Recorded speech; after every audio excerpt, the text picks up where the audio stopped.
Thrift store treasure hunt turns into a cart-grabbing catastrophe. Did this shopper steal the deal or just play by the rules? Let's dive into the drama. This incident happened a few weeks ago, and I can't stop thinking about it. I went to a Goodwill store and noticed a lovely set of wooden plates and 2 matching bowls.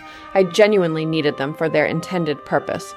I was about to pick them up, but a woman was standing in front of them, holding her phone and loudly complaining that she couldn't find the maker's mark on the dishware because the bottoms were blank. I assumed she was a reseller, as her cart was filled to the brim with glassware, and I also noticed a leather jacket in there.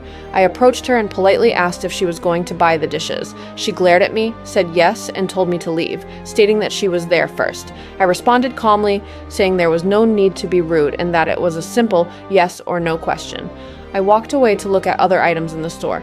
At this point, I noticed she had moved to the book section, leaving the wooden dishes on the shelf, not in her cart. I returned to the shelf, saw the dishes were still there, and placed them in my cart. As I walked away, the woman came back, noticed the dishes in my cart, and became extremely upset. She told me she was going to buy them because they were from a high-end artist. I explained that she had walked away from the shelf and left them there, and if she truly wanted them, she should have put them in her cart. She then started grabbing my cart and removing items, including a hoodie called the Comfy, and some vintage Pyrex in a collectible pattern that I had found. She accused me of taking money away from good people like her, saying she was losing sales because people like me buy items to use instead of resell. I firmly told her to take her hands off my belongings.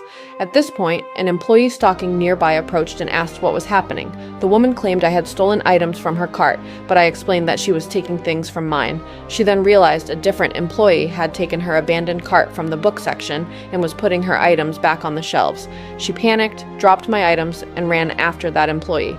The employee who was with us waved me off, and I left the store with my purchases. I shared the story with some friends, and one close friend said I should have given her everything, because reselling is her job. Another friend agreed with her, but they only expressed this opinion after I mentioned that the Comfy was a $50 garment. So what do you think, viewers? Am I the a-hole for buying the dishware before she could? Share your judgment in the comments below, and let me know if you've ever had a similar experience at a thrift store. If you enjoyed this story, please give this video a like, hit that subscribe button, and ring the bell so you don't miss any of our future content. I can't wait to read your thoughts. Stay on.